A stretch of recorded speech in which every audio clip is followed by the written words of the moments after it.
existe una dualidad en el ser, algo que es inherente a su existencia. Muchas religiones piden el ignorar, otras en comprender, y hasta algunas disciplinas en estudiar. Y es que el ser humano tiene que reconocer su existencia para no dejarse llevar por esta, autocontemplarse como parte de su diario vivir, estudiarse para vivir en sociedad.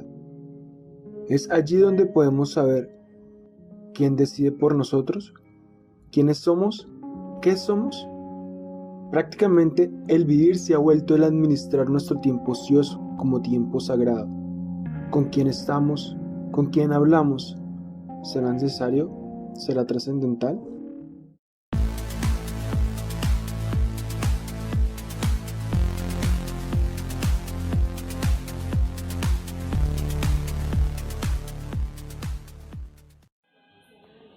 Muy buen día. Hoy, en esta ocasión especial, estamos transmitiendo desde un lugar privilegiado, un lugar con música relajada, rockcito antiguo. ¿Usted qué opina, Ole? Oiga, pero qué seriedad, caballero, porque estamos como tan parcos, como tan distantes de nuestra audiencia. Estamos en un sitio que propicia estar relajado, tranquilo. ¿Por qué tan serio, viejo Jota? No, porque es un sitio que inspira eso, inspira seriedad, inspira como ser un ser taciturnos. Bueno, en otras palabras, estamos en un lugar en que uno puede expresarse como mejor le parezca, como mejor le convenga. Esta vez el podcast lo estamos realizando desde un lugar donde la gente viene a relajarse, a conversar, a charlar. Muchos vienen a pelear con sus parejas, otros vienen a pelear con sus familiares, otros vienen simplemente a divertirse, a pasar un buen rato hablando de academia, de arte o de banalidades. Es que estos sitios, bueno, para conceptualizarlo, estamos como en un café bar, puede decirse, y en estos sitios de ocio se han llevado a cabo y se llevan a cabo muchas ideas, y es por eso que hoy tenemos un invitado especial, Alexander, que es un historiador, bueno, que él mismo se presente.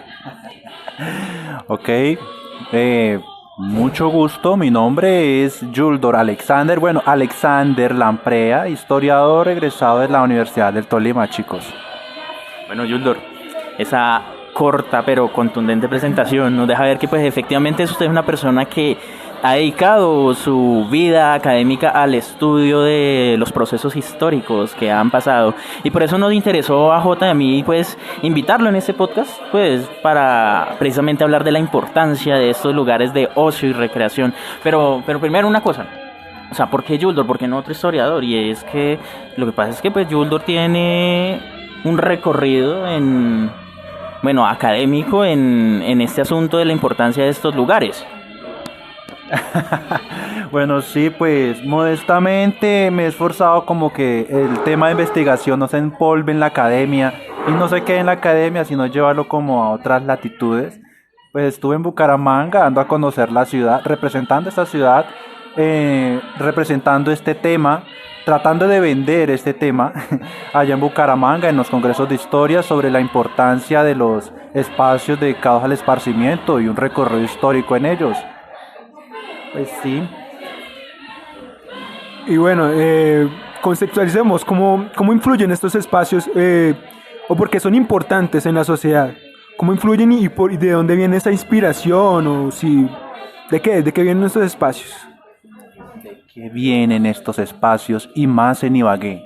Chicos, algo que es muy importante saber, desde mi postura de historiador, sí me gustaría invitarlos a dar un vistazo, un recorrido a cómo era Ibagué hace 100 años, ¿sí?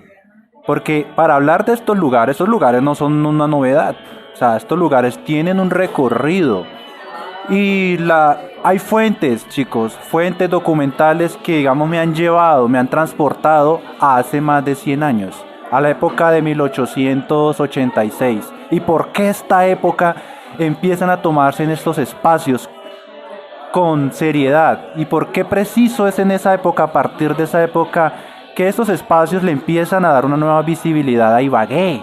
Bueno, para que sea como más fácil el ejercicio de este viaje por el tiempo, imaginemos cómo era Ibagué hace 100 años. Cualquier historiador les va a decir Cualquier historiador consagrado en la Academia de Historia les va a decir que en Ibagué no había nada, que era un cagadero prácticamente. Pues si lo dicen de la Ibagué de estos días todavía, pues ahora hace 100 años. Muy cierto, sí, pero la verdad, las fuentes me han llevado como a una dimensión distinta. Pues es en 1886 en que los proyectos de modernización en la ciudad empiezan a tener importancia, porque fue el año en que Ibagué empieza a proclamarse documentalmente, oficialmente como capital del Tolima. Bueno, ese es el contexto político, ¿no?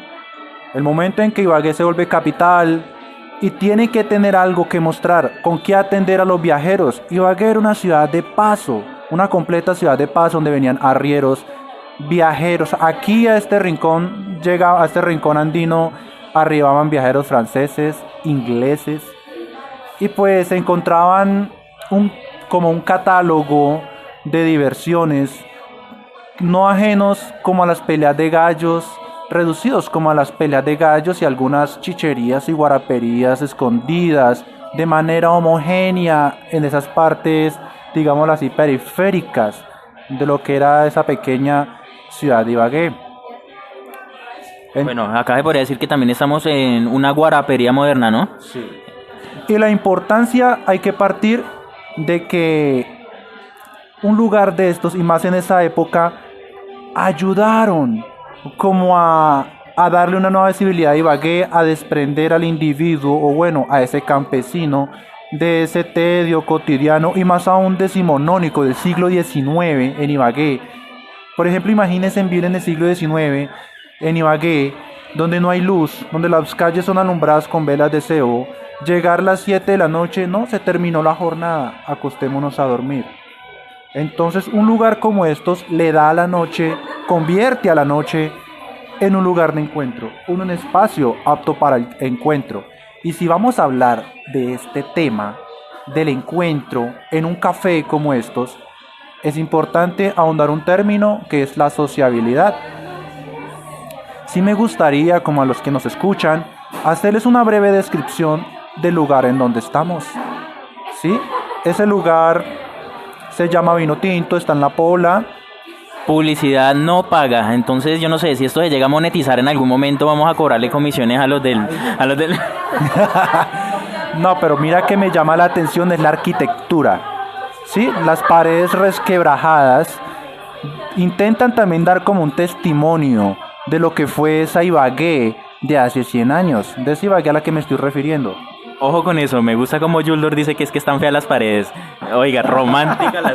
No, pero es que sí tiene una arquitectura antigua, pues no muy antigua, pero sí es una zona donde generalmente lo que se busca es que las casas no pierdan la arquitectura, pues porque prácticamente hace parte del patrimonio de la ciudad, ¿no? De hecho, sí, muy bien. Ahora, ¿cómo empezaron estos sitios a circular en Ibagué? ¿Cómo circularon en Ibagué? Los periódicos de 1886, bueno, de ese último cuarto del siglo XIX, dan cuenta de cómo viajeros manifestaban como esa inquietud de que aquí no hay nada por hacer, de que aquí se vive despacio, de que llega la noche, voy a la gallera, al club de Don Nicolás y ya no hay más lugares donde se siente y se palpita la vida de la sociedad ibaguereña. ¿Sí? Entonces, estos lugares empezaron como a darle a Ibagué una nueva connotación ante el extraño, ante el que llegaba de afuera. ¿Sí? Aquellos que llegaban por el camino del Quindío, hoy ubicado creo que es en la carrera 14, en la calle 14 con tercera, era el camino donde llegaban los arrieros del siglo XIX. Entonces, estos lugares ofrecieron una nueva, digámoslo así, una atmósfera donde se podía intercambiar información, pero ojo, este tipo de esparcimiento era más de tipo exclusivo. ¿A qué me refiero que era tipo exclusivo? Pues fue heredado de la sociabilidad europea. ¿Qué es la sociabilidad? Pues es como cuando usted y yo nos echamos a tomar un tinto, esa correspondencia de personas con otras mutuamente, el intercambio de información, ¿sí? Pero era algo que solo se lo daban como las clases altas, mientras que las clases, digámoslo así, subalternas, Se encerraban, se enclaustraban con las peleas de gallos, los bailes clandestinos y bailes prohibidos. Entonces estos lugares era el lugar como el espacio apto para el discurso e intercambiar las ideas. Pero ¿qué le aportó realmente un lugar de estos como estos a Ibagué? Ayudaron a descentrar, como te digo yo, es que ya más adelante, alrededor de la década de los 20, Ibagué empieza a crecer comercialmente debido a las dinámicas de urbanización, transformación urbana del campo a la ciudad. Bueno, entonces es a partir de ahí en que se demandan nuevos lugares de ocio, se demandan nuevas alternativas de ocio y recreación, y estas ayudan a embellecer la ciudad. ¿Sí? Hay fuentes también, periódicos que nos dicen que se pide que se construya, se pavimente una calle porque ahí cerca queda el club, el Café París o el Café Sofía o el Bourdieu, también que eran cafés de talla en Ibagué. Entonces estamos hablando de que en esa época también las mejoras urbanas giraban en torno a donde se daba la socialización de las clases altas de la misma ciudad. Oiga, no está tan diferente a lo que nosotros vemos que sucede actualmente. Y bueno, ya me voy a ir un poco más allá de lo que está mencionando acá el compañero historiador. Y es que pareciera que el progreso simplemente se ve donde están las fincas de los grandes políticos, donde están las urbanizaciones, donde viven los concejales. Es que eso no es novedad, la verdad, ¿no? Generalmente los que tienen la plata, es que nunca no hemos dejado de ser como una plutocracia, donde los que tienen el dinero son los que manejan el poder y las decisiones del pueblo. No nos vayamos lejos, por ejemplo, puede ser que la 60 y pues, mueva mucho dinero y las calles estén pues arregladas, pero para nadie es un misterio que muchas familias que viven por la vía del Cañón del Conveima, en particular CAI, donde viven muchos gobernadores, muchos políticos, pues, y por eso mismo también arreglan mucho esa vida. Y eso es así. Eso es el contexto de la ciudad, ¿no? Y eso es, pues, es lo importante, volviendo al tema de estos lugares. Y sí, por ejemplo, vemos que esta ciudad en particular crece, podemos decirlo entre comillas, hacia abajo. Y es porque se ha centrado todo ese poder generalmente por la 60, que podemos hablar de eso. Y todos esos esparcimientos se han ido bajando y han dejado rezagados este sitio como La Pola a un poco más como entre comillas exclusivo, ¿no? Pero porque casi no hay muchos movimientos y más en estos tiempos de pandemia. Bueno, ahí vamos viendo cómo van evolucionando las cosas y al mismo tiempo se quedan estancadas, porque en realidad pues no es que haya habido un cambio en las disposiciones sociopolíticas que construyen a la ciudad. Pero bueno, síganos contando, compañero Alexander, ¿qué pasó después entonces en el desarrollo sociocultural de la ciudad en torno a esos sitios de ocio y recreación? Pues este tipo de lugares empezó a contribuir en el sentido en que ya esos pequeños lugares de reunión distribuidos de manera homogénea en los barrios, ¿sí?, se concentran en el centro de la ciudad, y al concentrarse en el centro de la ciudad, ojo ahí, es donde se empieza a tener una nueva perspectiva de la sociabilidad. Es donde se acude a la sociabilidad moderna, se construye la modernidad, aparece el concepto de vamos al centro, ¿sí? Ya la diversión deja de ser como tan tradicional en los barrios y pasa a centralizarse al centro de la ciudad, dándole una nueva visibilidad al centro, y se crea la modernidad. ¿En qué sentido?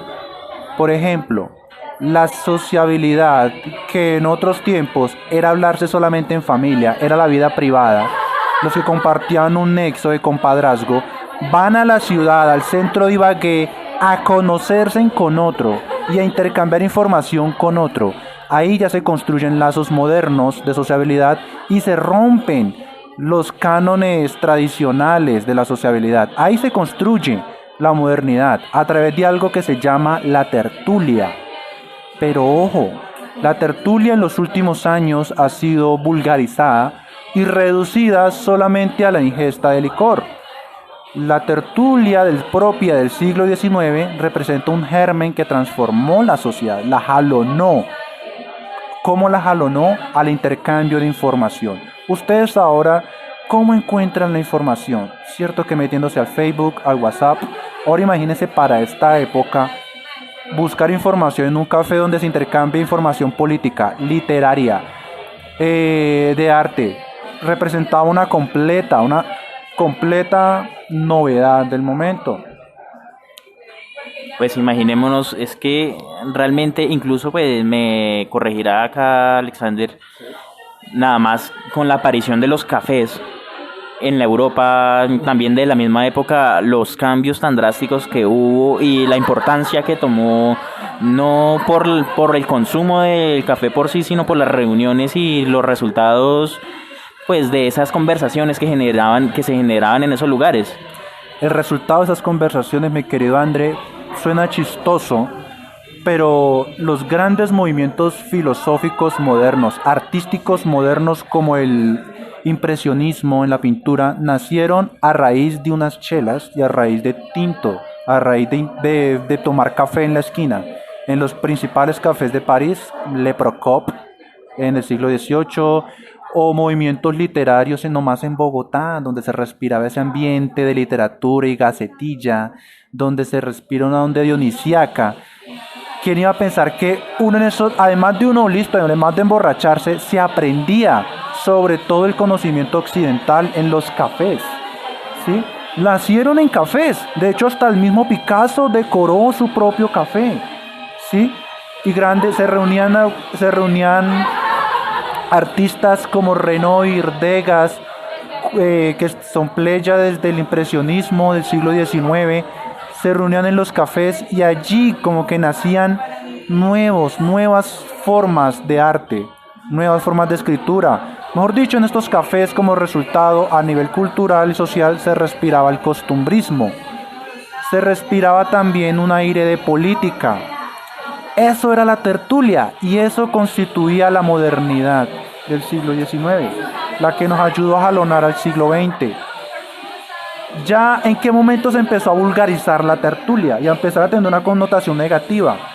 En el momento en que remontémonos a París, porque en París es la cuna de todo esto que estamos hablando, en esas ciudades de Montparnasse y Montmartre, la tertulia se empezó a vulgarizar en el momento en que surgió, llamémoslo así, una tribu urbana de la época del siglo XIX llamada los snob, quienes arribaban a estos cafés, pues a estos gomelos del siglo XIX, arribaban a los cafés a compartirse en los chismes de alcoba, los chismes de habitación, los chismes de balcón. Entonces ya la conversación se empieza a poner banal. Y eso es lo que tanto criticaba Charles Baudelaire, este poeta del siglo XIX, sobre el tedio. El tedio, ya la conversación absurda, el chisme. O sea, es bueno ser ocioso, pero no es bueno ser chismoso, decía. Dale. Pues ya es bueno ser ocioso, pero no chismoso. Si lo miramos desde el punto de vista de la tertulia, esa tertulia enriquecedora, lo estaríamos contemplando desde el ocio que manejaban en la antigua Grecia, de las actividades contemplativas, el asombro, el compartirse en pensamientos. Eso era un ocio griego.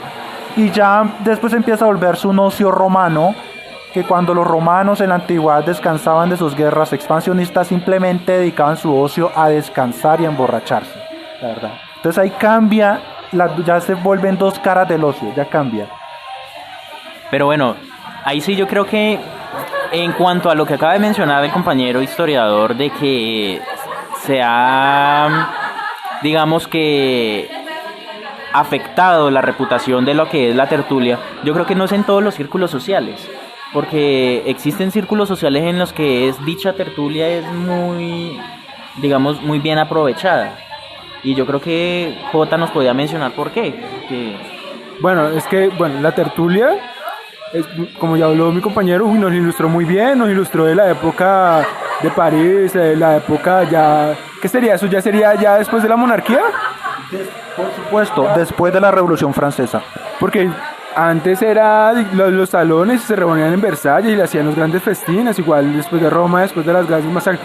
Pero bueno, quería también, bueno, preguntar y a la vez comentar que estos lugares de ocio son muy, muy importantes hoy en día, principalmente, bueno, antes de la pandemia, ¿no? Ahorita todo es por Zoom y todo eso, porque en estos espacios es donde se toman las grandes decisiones y fundamentales para toda la época.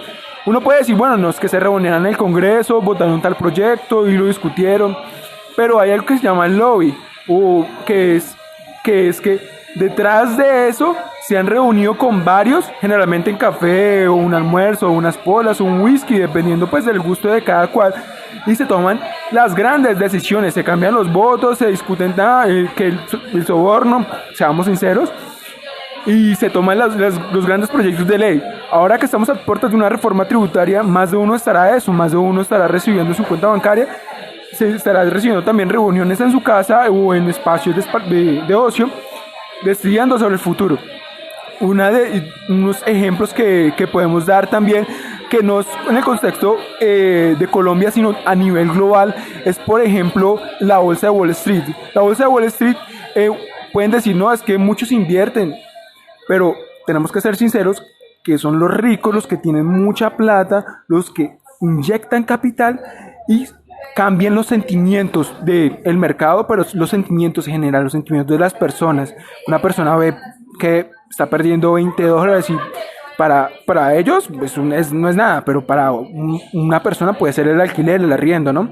Aclarando que acá nosotros no tenemos ningún resentimiento contra los ricos, al contrario, también quisiéramos serlo.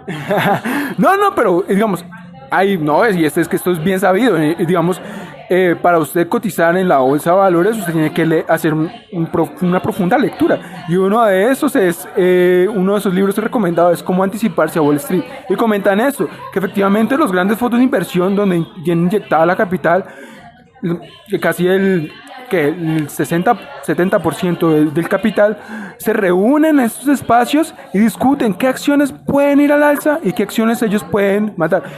Últimamente se habló mucho de GameStop, que fue una buena jugada por parte de unos aficionados donde se reunieron todo esto. Y bueno, aprovechando también la inyección de capital que le dio el gobierno de Estados Unidos para subsistir la pandemia, muchos lo que hicieron fue inyectar ese capital en bolsa e hicieron esas jugadas como de GameStop, que fue ir en contra de la bolsa. Solamente que es muy complicado y nos llevaría a otra charla. El punto es que esos fondos de inversión se reúnen en almuerzos o en espacios de ocio, tomar su buen alcohol, su buen aperitivo, y discuten cómo irá la economía del mundo, a qué ritmo, a dónde se va a ir la plata. Y es así, eso a nivel global. Ahora, no podemos dejar de ir a escapar la idea de la casa de Nogal, donde se discutían inclusive muchos paramilitares. Aquí este pedazo lo censuramos. Complicada, ¿no? Iban allá y discutían y muchos políticos tomaban las decisiones del país allá. Y es triste esto, pero eso no solamente sucede en Colombia, sucede en muchas partes del mundo donde van a sus clubes preferidos y mientras juegan billar o mientras nadan o toman sus buenos whiskies de 20 millones, toman las decisiones de hacia dónde va el país. Bueno, en la actualidad se ha visto un cambio, ya que J estaba mencionando lo del asunto que se hizo, esa jugada contra Wall Street, y fue por acciones que se tomaron por un grupo de personas que podríamos decir se organizaron en un lugar de ocio y recreación virtual, que es una red social, la red social de Reddit. Y vemos, no sé, si de pronto nos podría comentar Alexander, ¿cómo ve ese cambio, al parecer, de esos lugares de recreación a lo que son los bares a la actualidad con el internet y el acceso a redes sociales, a foros, redes sociales, grupos, chats, en donde básicamente también sucede lo mismo, solamente que el contacto ya no es físico? Pues la verdad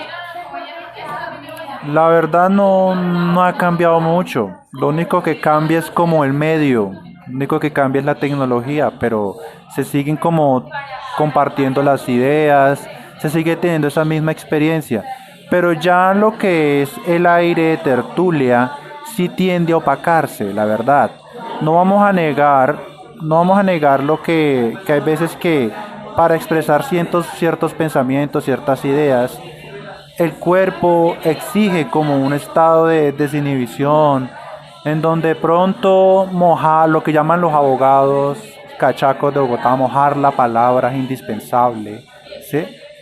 Entonces la verdad serían como nuevas opciones a las que tenemos que irnos adaptando, la verdad.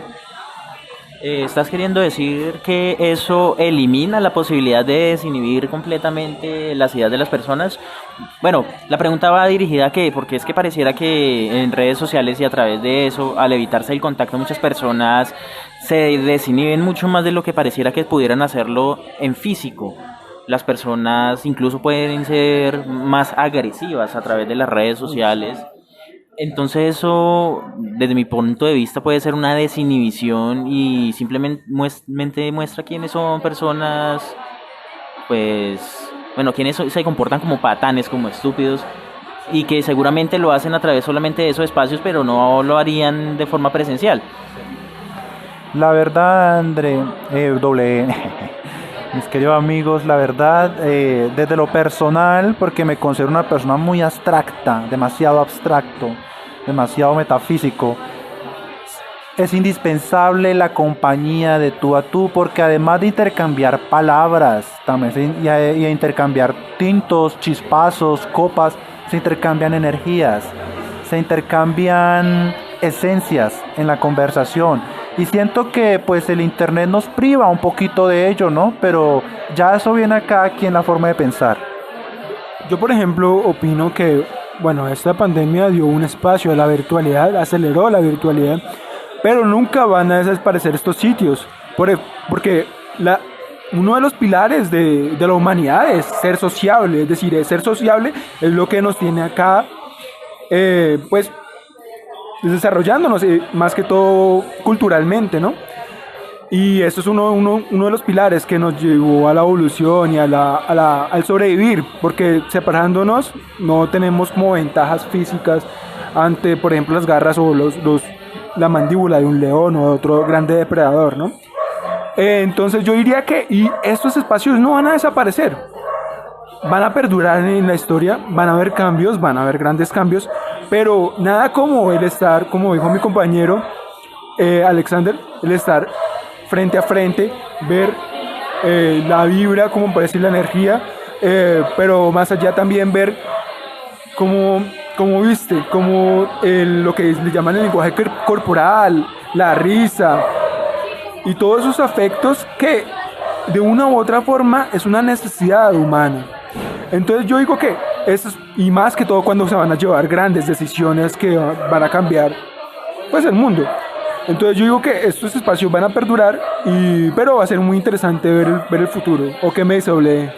Pues yo soy, bueno, vamos tratando de sintetizar un poco lo que me está comentando acá Jota, lo que nos está comentando a todos. Si estamos hablando que esos espacios de ocio nunca van a desaparecer por la necesidad intrínseca del ser humano y de cómo el ser humano ha construido su mundo por medio de la sociabilidad, podríamos decir que los ociosos han construido el mundo tal y como es. Esa es una forma de sintetizarlo, no sé, me fui por donde no era. No, el ocio siempre es una necesidad humana también. Es decir, lo que hacían los grandes guerreros era ir a la guerra, llegar y ser ocioso, beber cerveza y festejar hasta la muerte. Es decir, yo creo que es una necesidad. Lo que estamos hablando es que estos espacios van a perdurar y que en los términos de ocio se llevan a cabo esto porque de una u otra forma de discutir lo que va a dirigirla, de decidir, es como muy ameno tomar las decisiones o cambiar la perspectiva de otra persona de forma privada, de forma donde esté como entre comillas en un disfrute y más relajada. Digo que por eso no va a desaparecer. Yo quiero que Alexander nos aclare una cosa. Bueno, la pregunta es la siguiente. Como tal, ¿qué es el ocio? Porque es que uno escucha esa palabra y uno piensa entonces en algo malo, pero si estamos hablando de que en los lugares de ocio es donde se construyó una perspectiva sociopolítica que ha generado las sociedades tal y como las conocemos, tanto en Europa, en Norteamérica, e incluso acá en una ciudad, en una provincia pequeña de Colombia, como lo es Ibagué, que es una capital, pero es una capital pequeña, y si la llevamos a una escala global es mucho más pequeña. Entonces, ¿qué es ese ocio? ¿Es algo malo o qué es? Pues la verdad, el ocio, llanamente en palabras menos, es el uso que le damos al tiempo libre. ¿Sí? No tiene por qué tener una connotación negativa. Es solo, como les venía diciendo antes, desde la perspectiva romana, en que el ocio solo se centró como en las actividades de descanso, ¿sí? Y de festejar, se encerró en el festejo de Baco. De ahí empezó a tener la connotación negativa, y más por la ética puritana del siglo XIX, en que ellos como que castigaban el ocio. Pero ya en la época industrial, en el siglo XVIII y XIX, en donde el trabajo se intensifica, ya el ocio empieza a ser idealizado, empieza a ser el ocio como que voy a matarme trabajando en la fábrica 15 horas bajo la promesa del ocio, que voy a disfrutar del ocio, ¿sí? El ocio va transformándose en el tiempo, la verdad, pero el ocio hoy en día tiene esas dos caras de la moneda, entre el ocio griego, enriquecedor, de la lectura, digamos decir, enriquecerse a través de lo contemplativo, de la reflexión, contra ese ocio en que simplemente me desconecto del mundo y simplemente quiero divertirme. Muy buenos aportes, la verdad, porque ahí vemos cómo va cambiando, ¿no? Digamos, un ocio del guerrero, del descanso, un ocio romano en lo contemplativo, tiempo de la reflexión y el crecimiento personal, entre comillas, digamos, pero un tiempo más contemplativo, a un ocio que fue castigado o durante la Revolución Industrial y que todo el mundo lo añoraba, y un ocio que hoy en día uno no sabe si es bueno ni malo, ¿no? Porque bueno, yo creo que también depende como a nivel cultural y a nivel individual, en que si es bueno o es malo y a qué se usa ese ocio. Interesantes puntos de vista que comenta mi compañero. Bueno, pues que básicamente si nosotros nos vamos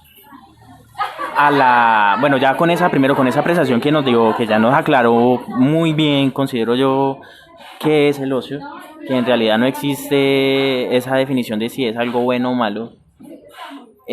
Básicamente yo quería hacer notar que si nos vamos a la antigua Grecia, donde se puede decir que nació el pensamiento, el pensamiento occidental, nos damos cuenta que los filósofos eran personas que se dedicaban a pensar. Ellos no tenían que ir a las guerras, no eran soldados, no tenían que entrenarse, no tenían que ponerse a trabajar en los campos, sino que eran personas que tenían tiempo para dedicarse a pensar, a sentarse y pensar. Y si lo traemos a la modernidad, no sé si sea correcto utilizar ese término, ya al lado de un historiador ya me aterra de pronto utilizar cualquier palabra. A lo contemporáneo. Listo, a lo contemporáneo. Si lo traemos acá, al inicio de a la década de los 20, y nos vamos los 20 del siglo XXI, o sea, el año 2021 en el que estamos saliendo de una pandemia, saliendo de una crisis humanitaria, por hambre, por enfermedad, por falta de oportunidades, y nos vamos a una familia en la que, por ejemplo, está papá, mamá, tienen hijos, y son papás y mamás que tienen que trabajar desde las 5 de la mañana y están volviendo a las 8 de la noche a la casa.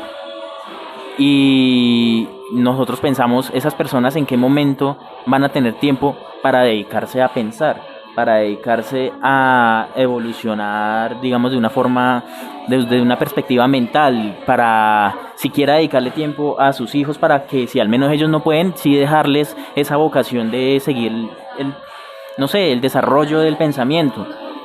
Entonces vemos el contraste.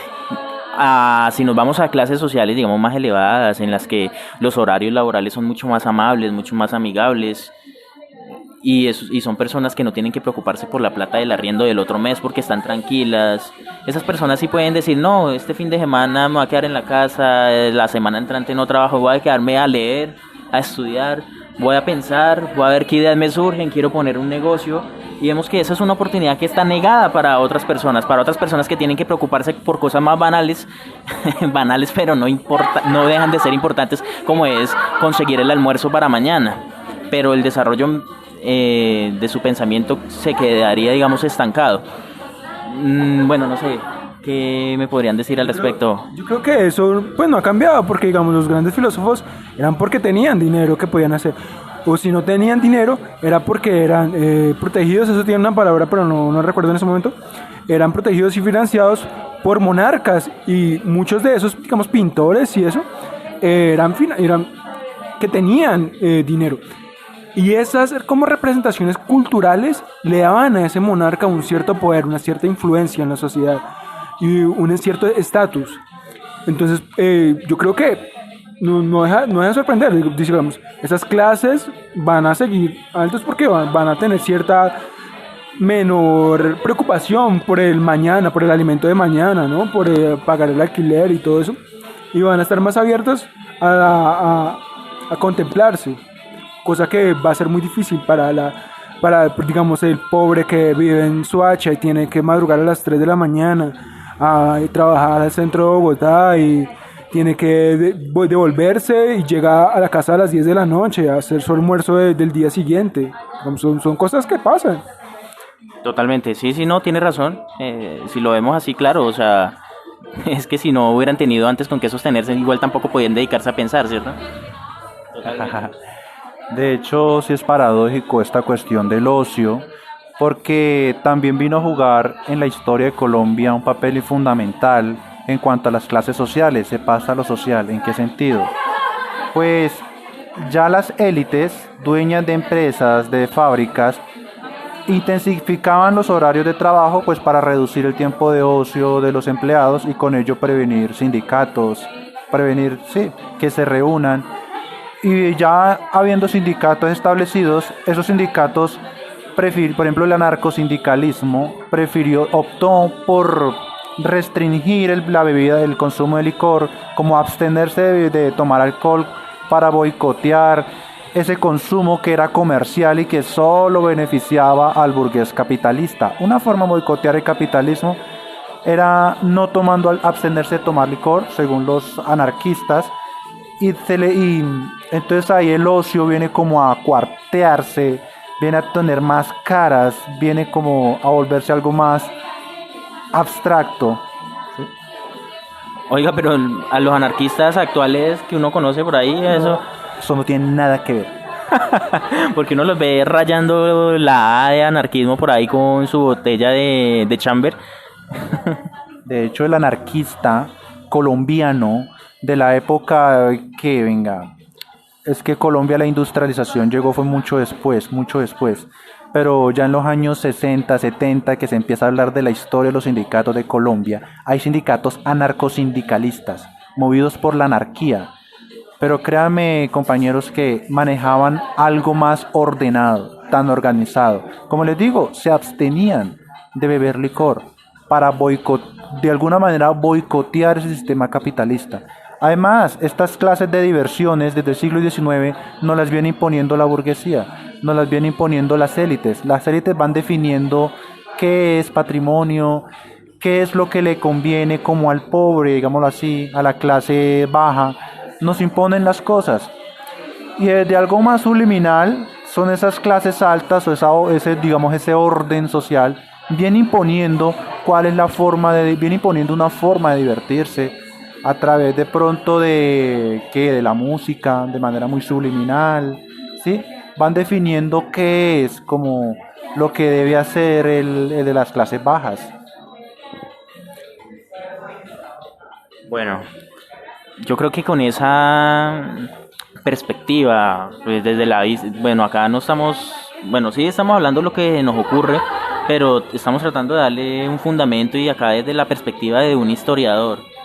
Yo creo que estamos entendiendo un poco más cuál es la importancia precisamente de estos sitios. Como mencionábamos al inicio del podcast, lo que nosotros queremos es hacer ver, hacer entenderle a la audiencia de que estos lugares cobran una importancia inmensa, no solamente desde el punto de vista de la recreación solamente, sino también desde el punto de vista de que acá es donde se ha construido el pensamiento de las diferentes épocas del desarrollo de la humanidad.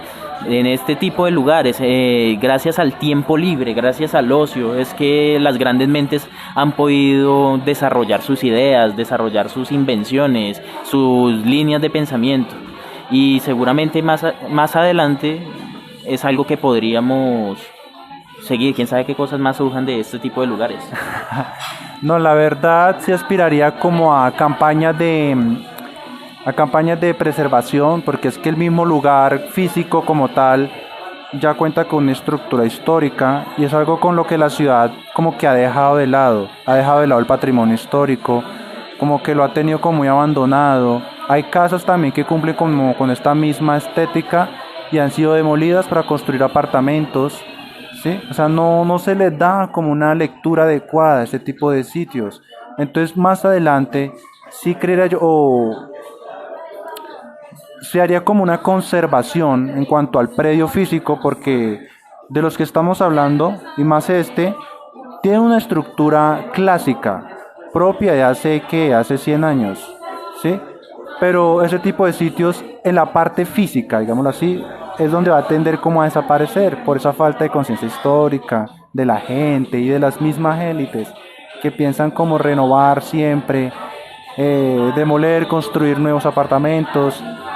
Sí.